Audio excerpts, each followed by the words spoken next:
Assalamualaikum warahmatullahi wabarakatuh. Teman-teman, jumpa lagi dengan saya, Ronald Rifandi, di Melbourne saat ini pukul 1.04 siang. Saya alhamdulillah sudah di bulan ke-12 di Melbourne dan memulai studi PhD saya di bulan Februari 2023. Sekarang sudah Januari 2024. Alhamdulillah satu fase sudah selesai, yaitu colloquium atau confirmation of candidature. Jadi di kampus Australia biasanya ada tahun pertama itu, kadang ada yang 9 bulan, ada yang 12 bulan. Itu mereka harus melakukan yang namanya confirmation of candidature. Bisa dibilang seperti seminar proposal lah ya, kalau di Indonesia. Dan alhamdulillah saya sudah melewatinya, walaupun setelah itu banyak hal yang mesti dilakukan, dan sekarang sedang mempersiapkan dokumen-dokumen terkait dengan bagaimana memulai penelitiannya. Namun, mumpung ruang kantor lagi sepi, dan saya sedang pusing, kita tinggalkan dulu itu sebentar. Saya ingin berbagi dengan teman-teman semua tentang bagaimana mencari akomodasi di Melbourne berdasarkan pengalaman saya.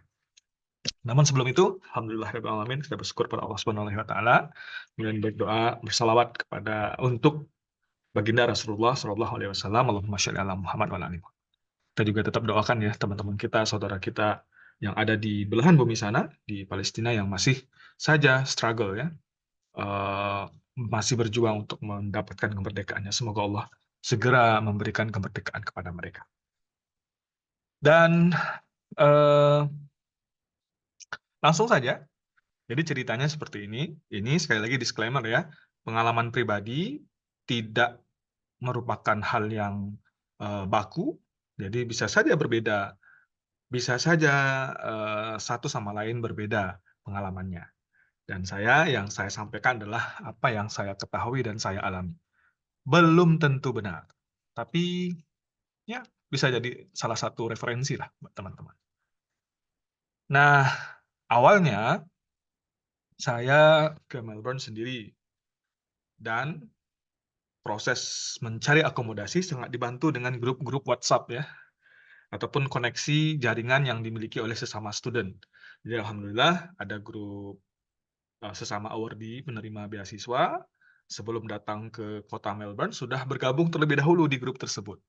Kemudian ada juga digabungkan dengan grup student yang sudah ada di kota tersebut terlebih dahulu. Nah, ini networking sangat-sangat berguna di sini, teman-teman. Dan kita jangan malu-malu untuk bertanya dan meminta saran pendapat kepada orang-orang senior-senior kita yang telah terlebih dahulu ada di kampus tersebut. Dan jangan sungkan-sungkan.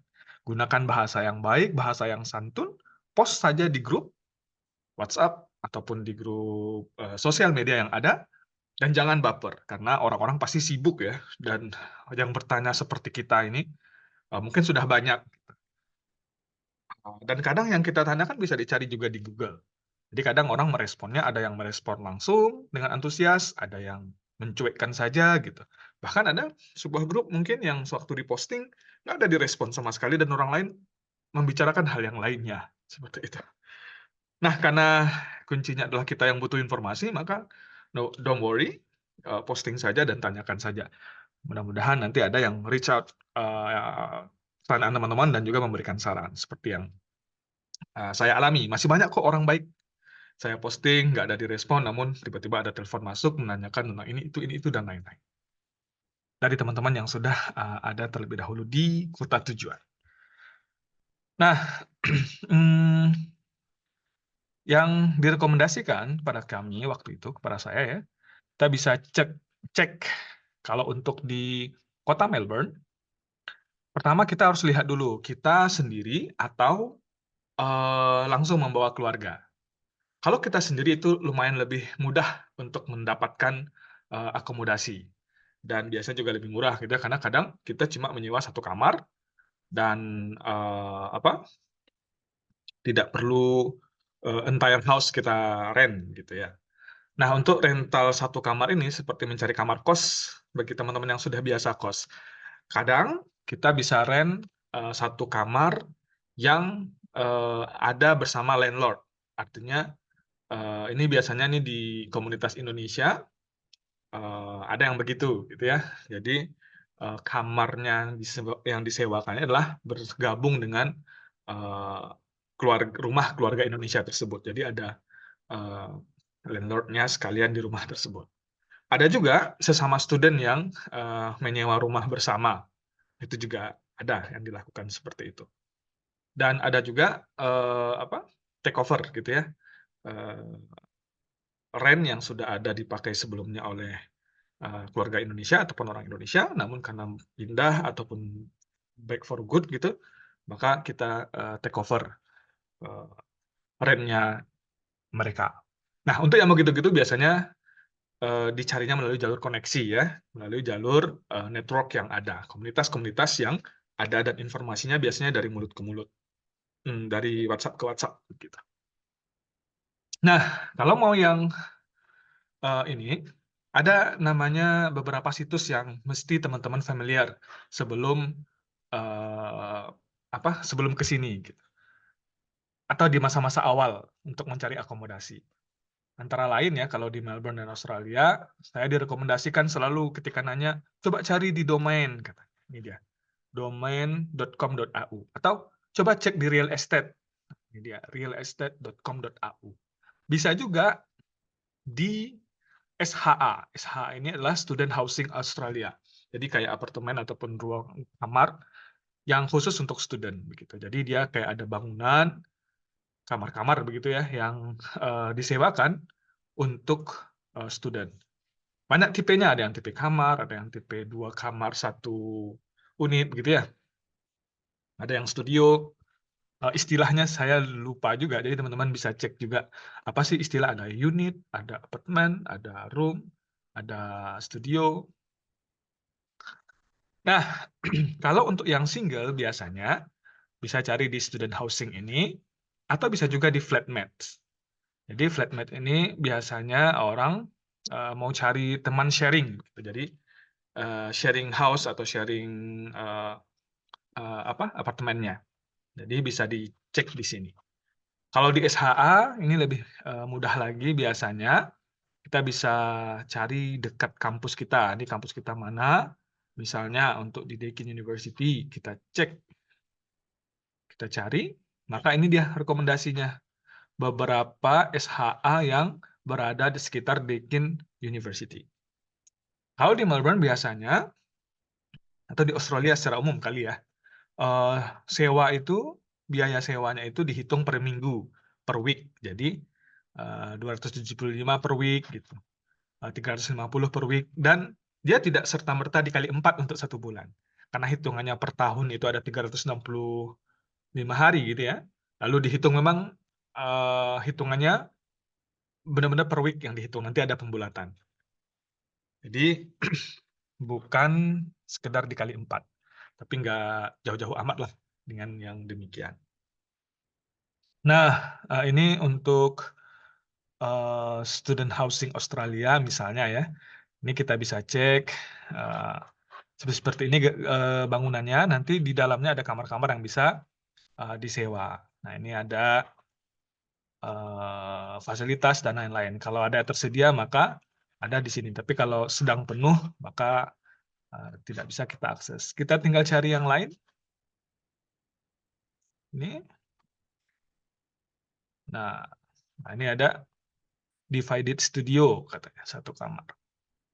Nah, kita bisa cek isi dalamnya seperti ini. Gitu ya.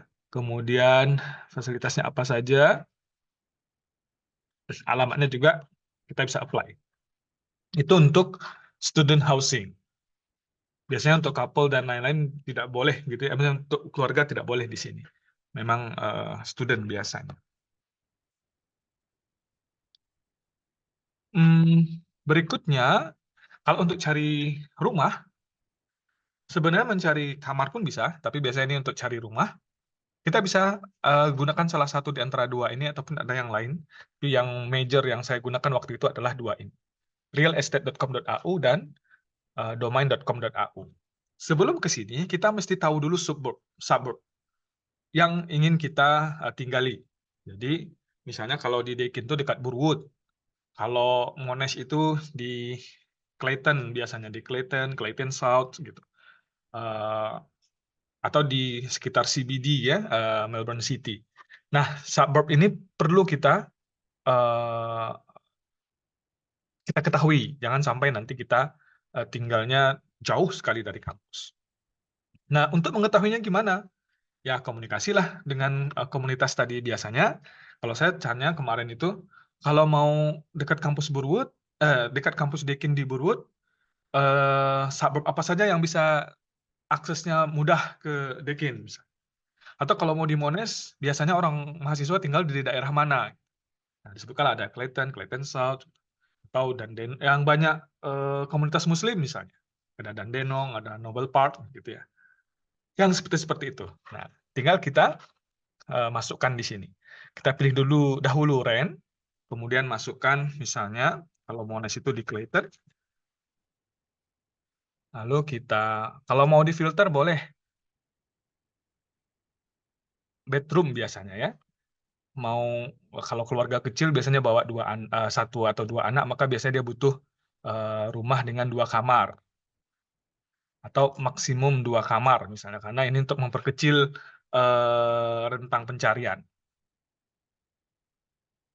Nah, ini dibiarkan saja atau bisa dicek juga, dicentang gitu ya. Nah, muncullah beberapa pilihan. Kita bisa set dari yang murah ke yang paling mahal. Nanti kita ditawarkan nih ada 400 per week, ini alamatnya. Lalu ini bisa kita lihat isi rumahnya juga ya, gambar rumahnya seperti ini. Atau yang ini bisa juga kita cek. Lalu masing-masing bisa kita lihat fasilitas yang ada di dalamnya termasuk apa saja. Nah, untuk meng-apply rumah di situs-situs ini, kita perlu melakukan yang namanya inspeksi atau mengunjungi rumah tersebut untuk melihat. Ini prosedur wajib sepertinya. Jadi kita bisa apply kalau kita sudah melakukan inspeksi namanya ke rumah tersebut. Maka jadwal inspeksinya itu ada di sini. Bisa beberapa pilihan. Kalau sedang ada jadwal inspeksi, maka kita bisa daftar dan datang pas jadwal yang ditentukan. Yang kita lakukan biasanya hanya ya melihat saja gitu ya, mengambil foto, melihat kalau ada yang mau ditanyakan boleh pada agennya, nanti agen akan ada di situ, membukakan rumah yang bisa dikunjungi, lalu kita akan melihat. Biasanya banyak orang juga yang melakukan inspeksi di saat yang sama. Maka teman-teman bisa melakukannya juga. Nah, biasanya yang saya pertimbangkan waktu itu adalah akses ke sekolah anak. Karena saya tidak punya kendaraan dan juga belum berencana untuk memiliki kendaraan dalam waktu dekat, maka saya harus pertimbangkan dia dekat ke stasiun tidak, dia dekat ke sekolah anak tidak. Waktu itu sih hanya dekat sekolah anak atau tidak. Dan masjid juga ya kalau bisa. Tapi sebenarnya bisa teman-teman persempit, misalnya mau dekat stasiun, mau dekat pasar, mau dekat apa gitu ya. Ya kita lihat petanya ini. Nah, misalnya saya ambil satu rumah tadi ya, ini. Lalu saya cek di sini. Lalu kita buka Google Map. Kita kopikan alamatnya. Ya, kita ceklah jaraknya dari kampus kita seberapa jauh, jaraknya dari sekolah seberapa jauh gitu. Biasanya ada informasi di setiap rumah ini dengan memberitahukan sekolah terdekat. Nah, ini misalnya. Jadi kalau rumah yang ini sekolah jaraknya ke Clayton North itu 1,57 km. Nanti kita bisa cek di Google Map apakah bisa jalan kaki atau tidak gitu misalnya. Kalau untuk yang secondary atau yang untuk child care gitu. Jadi kalau bisa kita sudah tahu nanti anak kita mau dienrolkan kemana. Atau bisa juga, nah ini satu ya, nanti kita harus daftar. Nah ini agennya macam-macam. Yang ini salah satunya misalnya Forland, nama agen yang mengorganisir penyewaan rumah ini, lalu kita apply, nanti kita diarahkan untuk daftar, aplikasi, dan lain-lain, lalu kita inspeksi di hari yang sudah kita pilih. Begitu. Nah, hal yang sama juga ada di domain. Jadi, ini hanya situs yang lain gitu ya, kayak marketplace A, marketplace B. Ya, marketplace. Jadi ini real estate ataupun domainnya adalah kayak marketplace yang menyediakan pilihan-pilihan rumah-rumah yang bisa kita sewa atau kita beli. Nah, kita menyewa gitu ya. Nah, nanti toko-tokonya mana? Toko-tokonya ya agen-agen tadi. Jadi akan ada banyak agen di sini, kelompok agen gitu ya. Jadi ada kalau saya pakai Berry Plan, ada lagi teman yang pakai apa tadi Ray White apa gitu ya. Eee, Misalnya kita ambil lagi Clayton South, ini ada lagi pilihan-pilihannya. Nah, ini nama agennya ini nama orang ini bisa berbeda-beda gitu ya. Ini agennya berarti Ray White, ada lagi agen yang lain. Ini siapa agennya? Ini agennya Peter Magdalinos. Ini Century 21 Property Group, ini agennya. Kita bisa lihat juga school terdekatnya apa. Mengapa school terdekat ini penting? Sebab anak-anak berusia 7 tahun ke atas ketika ingin memasuki Melbourne dari luar negeri, mereka sudah kita carikan sekolah terlebih dahulu. Syarat di visanya itu dia sudah ada sekolah yang mau menerimanya. State lain mungkin berbeda kebijakan, tapi rata-rata kita mesti memastikan anak kita itu sekolah di mana saat mengurus visa. Jadi ketika saya dahulu, eee, visa itu mensyaratkan ya ada, enrollment sekolah anak. Dan kemarin saya dibantu oleh agen saya, Etelink Connect Padang, untuk, mengurus enrollment tersebut, tapi setidaknya kita harus tahu, kan nggak mungkin enrollment-nya di sekolah mana, lalu kita tinggal di daerah mana. Walaupun ini sebenarnya bisa ditukar-tukar nanti, tapi akankah lebih baik kalau sudah fix dari awal? Kalaupun tidak fix, ya dapat gambaran dari awal tentang hal ini. Jadi minimal kita punya reference lah nanti ketika mencari rumah saat kita sudah datang di Australia. Kenapa ini perlu dilakukan lebih awal menjelang kedatangan kita? Karena nanti pas datang kita sudah familiar dengan ini, gitu ya. Tidak baru pula karena untuk pindah gitu tentu banyak hal yang mesti diurus, banyak hal yang mesti dipersiapkan. Jadi kalau kita sudah prepare lebih awal itu lebih bagus, karena nanti kita kan juga akan disibukkan dengan agenda orientasi di kampus, pertemuan dengan supervisor. Kalau yang ada kelas ya langsung mulai kuliah gitu, dan kita punya waktu cuma seminggu 2 minggu. Triknya kadang-kadang buat teman-teman yang berencana untuk mencari permanent accommodation, biasanya mereka datang menyewa dulu temporary accommodation. Jadi tempat tinggal sementara dengan Airbnb misalnya, atau dengan ya banyak keluarga Indonesia yang menyediakan temporary accommodation 2 minggu atau 1 bulan. Selama masa itulah dia mencari rumah. Mencari rumah kos di Melbourne tidak semudah mencari rumah di Indonesia. Seperti itu. Oke, baik.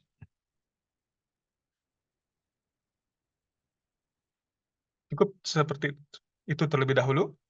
Mungkin, karena sudah ada yang datang juga di ruangan ini, maka saya perlu, berhenti dan supaya tidak mengganggu yang lainnya, maka informasi ini saya cukupkan dulu sampai di sini. Mudah-mudahan bisa bermanfaat untuk teman-teman dan, assalamualaikum warahmatullahi wabarakatuh. Sampai jumpa.